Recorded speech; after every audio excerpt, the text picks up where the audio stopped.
In Prima, le rendez-vous culturel de Lisa Dorazio sur Alta Frequenza, tous les jours à 8h30. Bonjour, bienvenue dans In Prima. Bonjour Xavier Thor. Bonjour. Bonjour Laurence Antogne. Bonjour.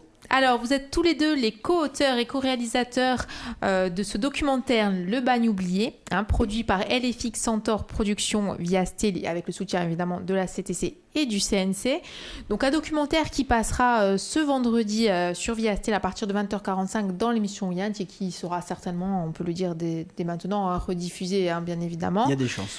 Alors, tout d'abord, évidemment, on va rentrer dans le vif du sujet. Le bagne oublié, c'est ce fameux bagne de Castellucci que votre père, on peut dire Laurence Antogne, a exhumé de l'oubli, c'est ça?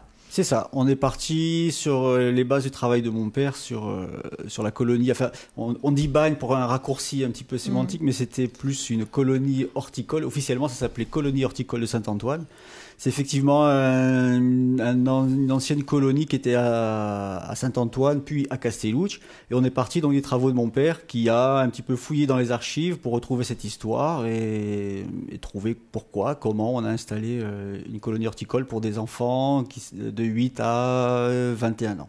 Alors, votre père avait fait un travail scientifique remarquable, puisqu'en fait, il était finalement allé sur un sujet complètement neuf. C'est le premier, on peut le dire, à en avoir parlé en tant qu'historien, parce que c'était véritablement tombé dans l'oubli.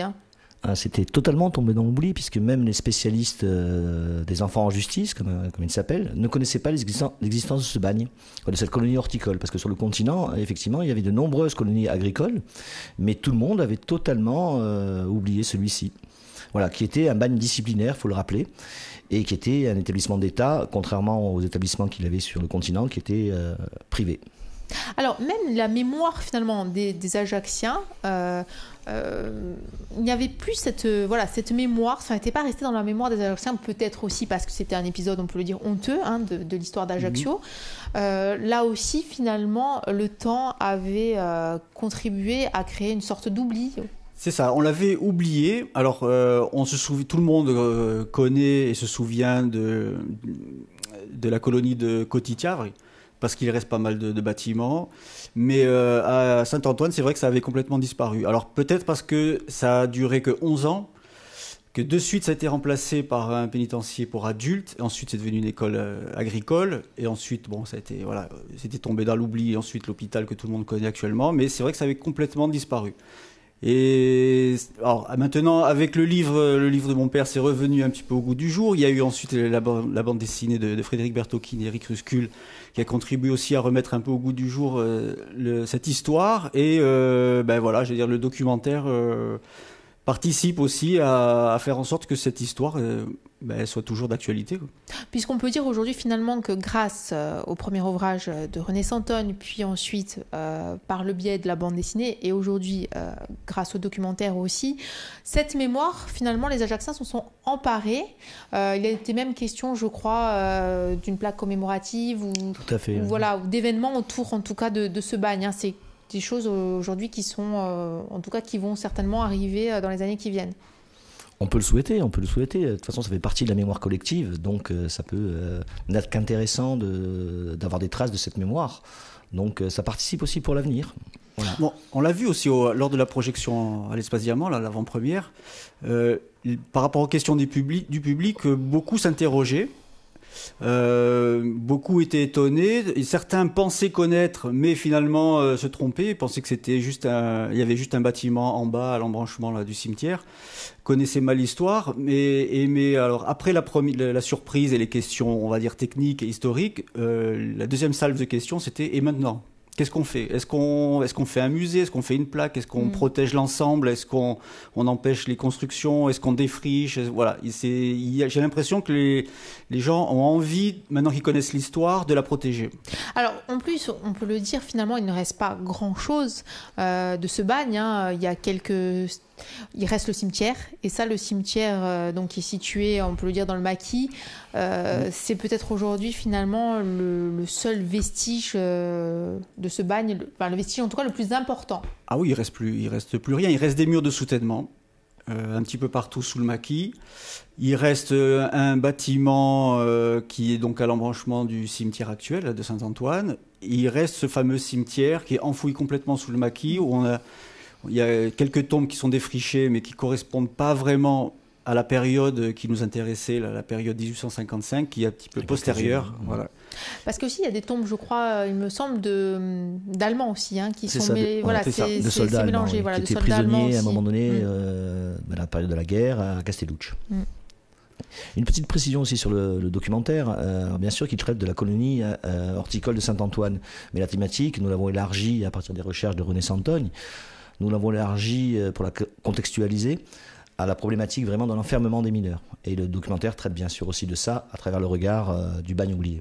Alors ça, évidemment, on va rentrer demain dans le vif du documentaire, puisqu'il est déjà temps de nous quitter. On va parler du travail que vous avez mené, un travail aussi difficile, aussi par l'absence de sources, puisqu'on imagine en tout cas de sources visuelles, bien évidemment. Et ça, totalement. On va en parler dès demain. Merci Xavier Thor et merci à Laurent Santogne. On rappelle évidemment que ce documentaire, Le Bagne oublié, sera diffusé vendredi soir sur Via Stello à partir de 20h45. Il est réalisé par LFX Centaure Productions et Via Stello avec le soutien de la CTC et du CNC. À demain, merci. Au revoir. In Prima sur Alta Frequenz, tous les jours à 8h30.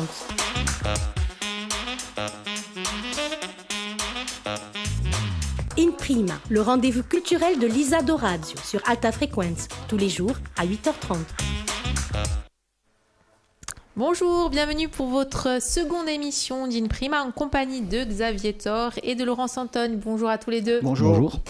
Alors, vous êtes les co-auteurs et co-réalisateurs de ce documentaire Le Bagne oublié qui sera diffusé vendredi soir à 20h45 dans l'émission Yanti sur Via Stello. Il a été évidemment coproduit par LFX Centaure et Via Stello avec le soutien de la CTC et du CNC. Hier, on a parlé de la jeunesse du projet. On le sait, un projet finalement qui est né de ce travail de René Santogne, après étoffé évidemment avec la BD pour l'aspect visuel aussi. Justement, c'était l'interrogation, comment construit-on un documentaire historique alors qu'on a très peu finalement de sources visuelles, de reproduction de ce bagne. Comment du coup vous avez pu envisager votre travail ? Alors c'était effectivement assez compliqué. Il ne reste pratiquement plus rien sur place à part une ruine, quelques murs de soutènement, un cimetière enfoui sous le maquis. Donc dès le départ, on s'est posé la question comment illustrer ça. On était parti tout d'abord sur un docu-fiction, c'est-à-dire avec des acteurs. On pensait partir avec des acteurs, mais c'était extrêmement compliqué, extrêmement coûteux. Et on s'est rabattu sur les dessins. On est parti sur l'idée d'illustrer tout ce qu'on ne pouvait pas voir par du dessin. Et alors, pas du dessin animé, c'était pas trop, ça s'y prêtait pas trop, mais des dessins en animation, on va dire en 2D ou en fausse 3D. Voilà, légèrement animé, quoi. Voilà, légèrement animé, Très oui, légèrement, c'est ça. En fait, on est à mi-chemin, on peut le dire, entre la bande dessinée et le dessin animé, c'est ça. On est dans vraiment très légèrement animé. De toute façon, il fallait que le dessin nous apporte la force de la fiction, remplacer ces scènes qu'on ne pouvait pas filmer. Donc voilà, l'idée s'est très vite imposée, puisque le projet a quand même démarré en fait avant la BD, mais Bertolini et Rustul ont été nettement plus rapides que nous, parce qu'en fait un documentaire est aussi compliqué qu'une BD, mais beaucoup plus compliqué à rechercher des financements, et donc les dessins correspondaient à notre recherche esthétique et correspondaient bien sûr à un aspect aussi production.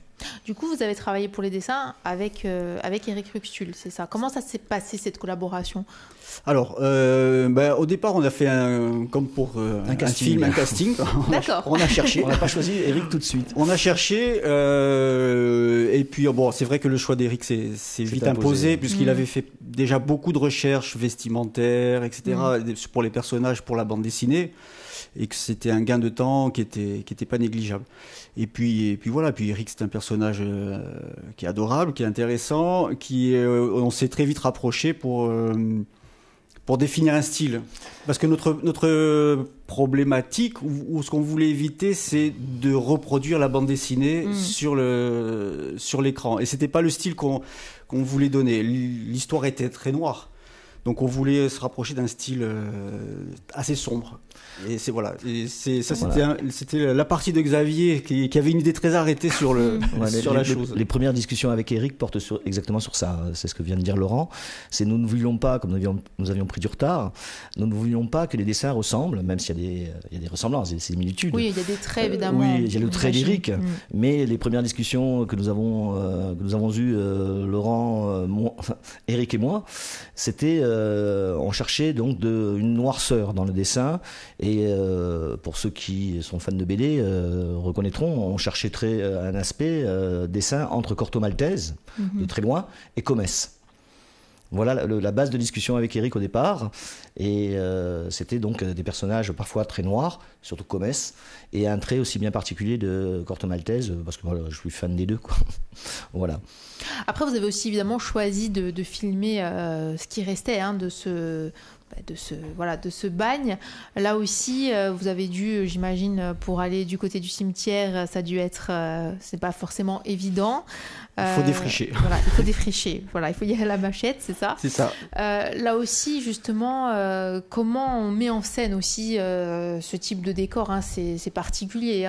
Il y a une certaine émotion quand on arrive aussi dans ce cimetière. C'est assez insoutenable quand même. Vous l'avez dit, c'est de la mise en scène. On peut pas se contenter de poser la caméra et de filmer un mur ou des pierres comme si on était en reportage, on devait illustrer. Il faut mettre en scène, il faut se mettre dans l'ambiance. Ça veut dire qu'il y a des choix de cadre, il y a du mouvement. Notre priorité, c'était le mouvement, que ce soit dans les dessins et surtout dans les images animées. C'est pour ça qu'on a fait appel à un drone, on a fait appel à des systèmes de grue. Il fallait absolument que l'image bouge. Les pierres, par définition, c'est figé. Et pour rendre le documentaire intéressant et pour rendre le spectateur accroché à l'histoire, il fallait du mouvement. Donc oui, c'est de la mise en scène, c'est trouver des cadres. Voilà, c'est comment rendre toute l'émotion, comment sortir de ces pierres immobiles toute l'émotion qu'il y a pu y avoir il y a 2 siècles. Quoi. Je vous remercie Xavier Thor et Laurent Santogne. On se donne rendez-vous demain. Demain, on va rentrer dans l'écriture aussi de ce documentaire.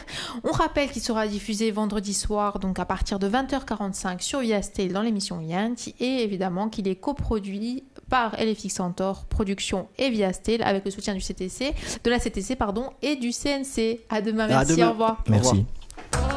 In Prima sur Alta Frequenza, tous les jours à 8h30.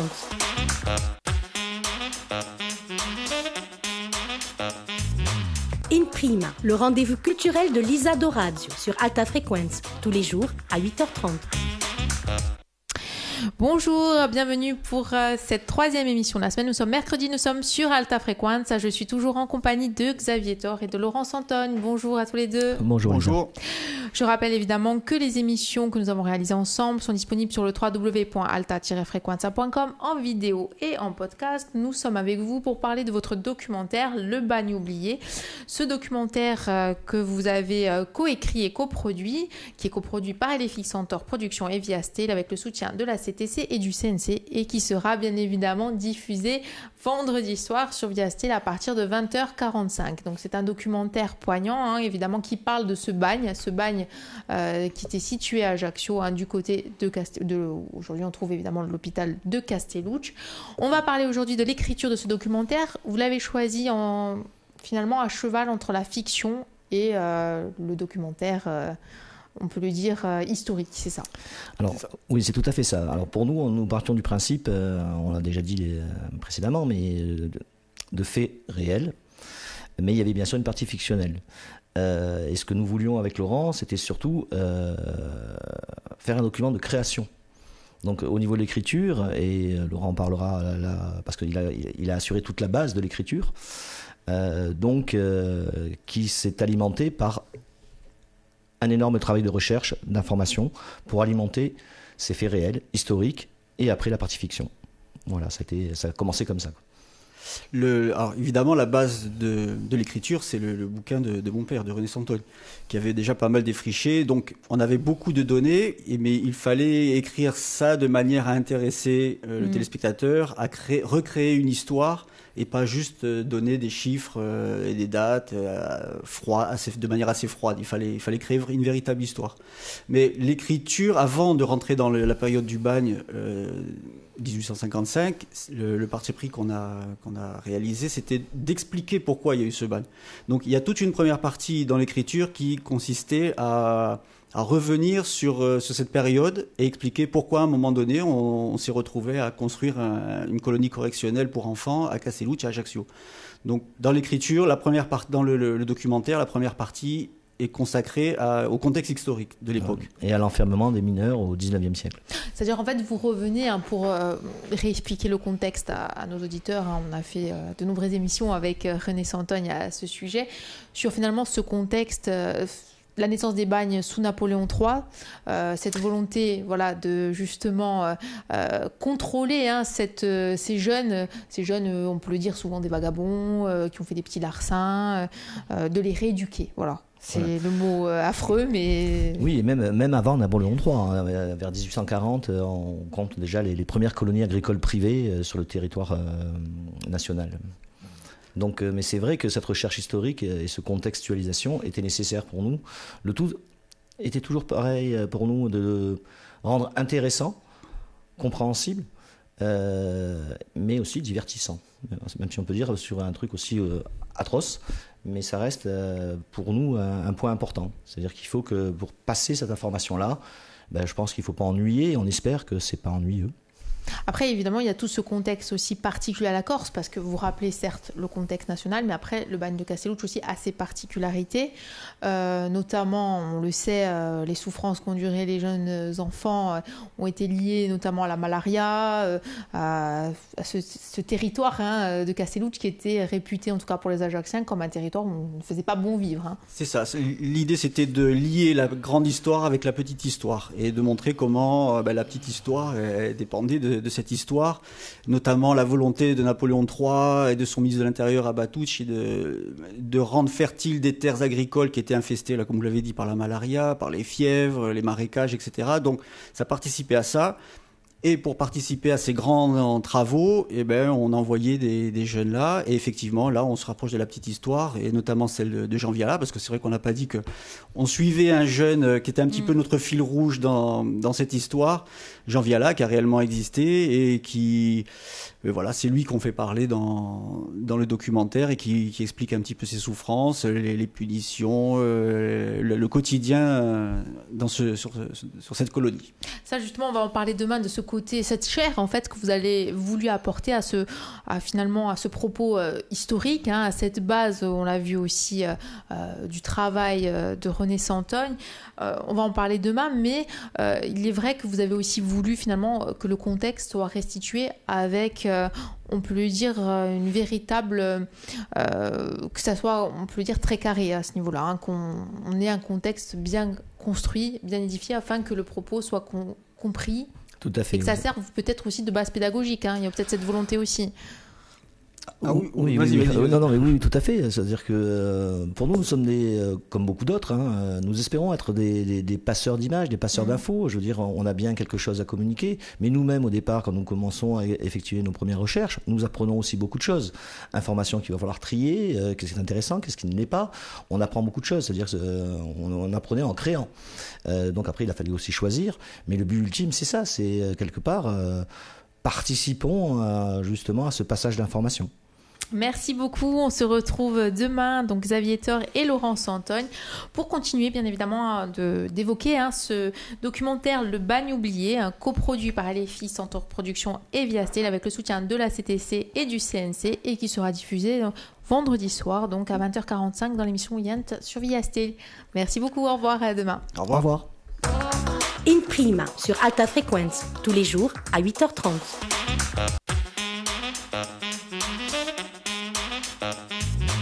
In Prima, le rendez-vous culturel de Lisa Dorazio sur Alta Frequenza, tous les jours à 8h30.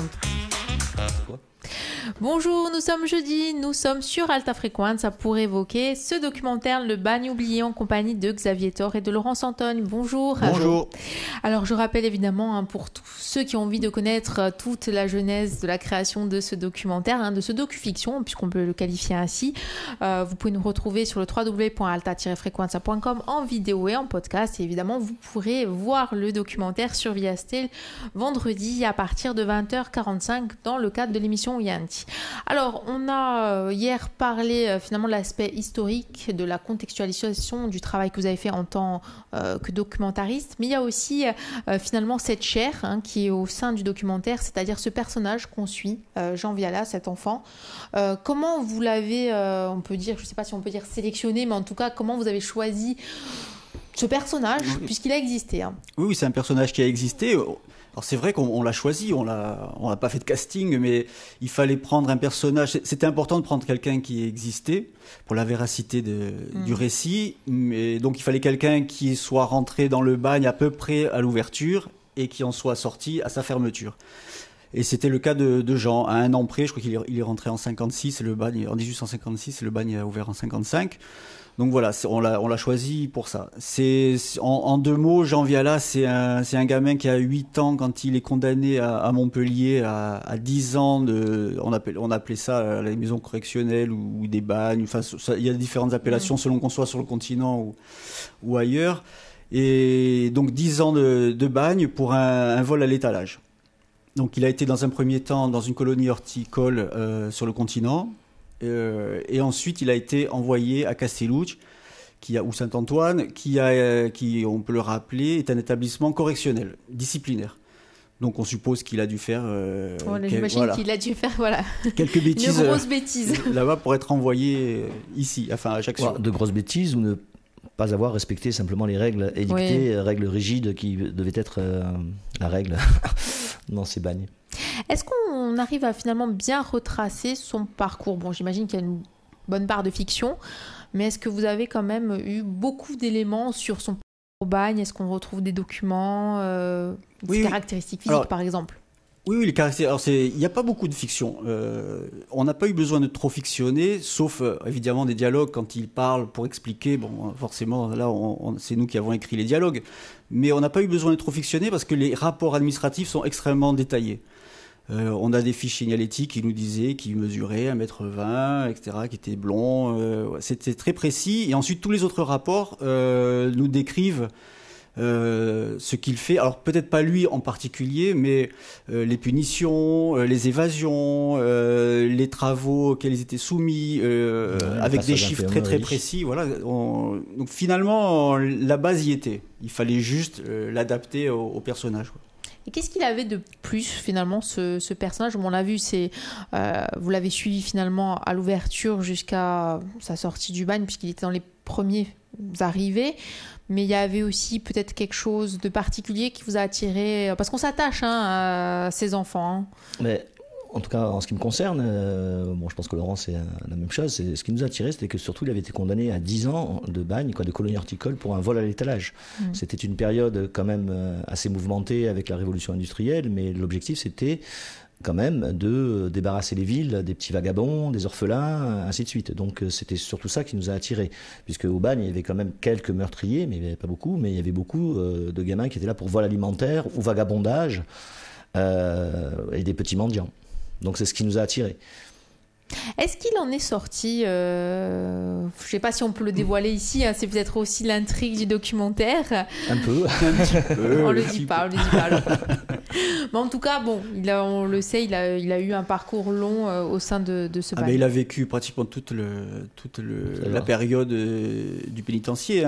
Au départ, quand le pénitencier s'est ouvert, c'était dans la vallée de Saint-Antoine, à l'actuelle pépinière départementale, dans des baraques en bois. Ensuite, il a participé à la construction de l'établissement qui se trouvait, l'établissement dur qui se trouvait à l'actuel hôpital, donc sur les hauteurs pour échapper à la malaria. Et l'établissement n'était pas encore fini qu'il a fermé, enfin en tout cas pour les mineurs, pour les jeunes délinquants. Donc oui, il a vraiment suivi tout ça, les constructions, le démaquisage, la plantation d'arbres, les animaux, tout ça. Il est rentré enfant, il en est sorti adolescent. Merci beaucoup Xavier Thor et Laurence Antoine. On se retrouve déjà demain pour notre dernière émission. On rappelle que vendredi, on peut évidemment voir ce documentaire sur la chaîne Viasté dans le cadre de l'émission Yanti à partir de 20h45. On rappelle évidemment aussi que ce documentaire est coproduit par LFX, Centaure Productions et Viasté avec le soutien de la CTC et du CNC et qui s'intitule Le bagne oublié et qu'on a hâte évidemment de le voir vendredi. Merci beaucoup. Merci beaucoup. In Prima sur Alta Frequenza, tous les jours à 8h30.